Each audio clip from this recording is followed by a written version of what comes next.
എത്ര പറഞ്ഞാലും കേൾക്കാത്ത എൻ്റെ ഒരു മോളാണ് കേട്ടോ അതാ നിൽക്കണത്. അപ്പം നിങ്ങളുടെ വീട്ടിൽ പൂച്ചയും പട്ടിയൊക്കെ വളർത്തണമെങ്കിൽ ശ്രദ്ധിക്കുക. കുട്ടികളാണ്, അവർക്ക് അറിയില്ല. അപ്പം എൻ്റെ വീട്ടിലും പൂച്ചയുണ്ട് കേട്ടോ. അപ്പം ഇവിടെ അനിയത്തിക്ക് എപ്പോഴും അതിനെ ചെന്ന് ചുമ്മാ പിടിച്ച് ഒരു ഉപദ്രവമായിരുന്നു. അങ്ങനെ പൂച്ച ഒന്ന് വെച്ച് വാന്തി കൊടുത്തു കേട്ടോ. അങ്ങനെ അതിൻ്റെ ഇഞ്ചക്ഷൻ എടുക്കാൻ പോവുകയാണ്.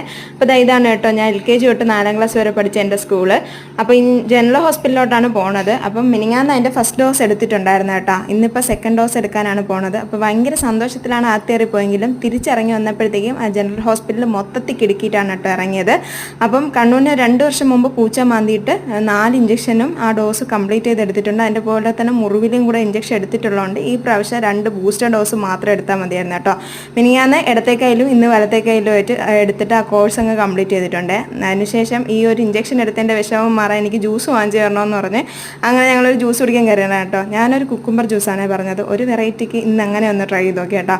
പിന്നെ നമ്മളെ കണ്ണൂസിനൊരു വാട്ടർ മെലോൺ പറഞ്ഞേ. അപ്പോൾ വിഷ്ണു ഉണ്ടായിരുന്നു. വിഷ്ണു ഒരു ഗ്രേപ്പിൻ്റെ ഷേക്കാണ് കേട്ടോ കുടിച്ചിട്ടുണ്ടായിരുന്നത്. അതിനുശേഷം പിന്നെ നാളെ കണ്ണൂരിന് സ്കൂൾ തുറക്കുകയല്ലേ, അപ്പോൾ സ്നാക്സ് കൊണ്ടുപോകാൻ വേണ്ടിയിട്ട് കുറച്ച് ഫ്രൂട്ട്സ് വാങ്ങിക്കാൻ വേണ്ടി കയറിയിട്ടുണ്ടായിരുന്നു. മാങ്ങയും ഡ്രാഗൺ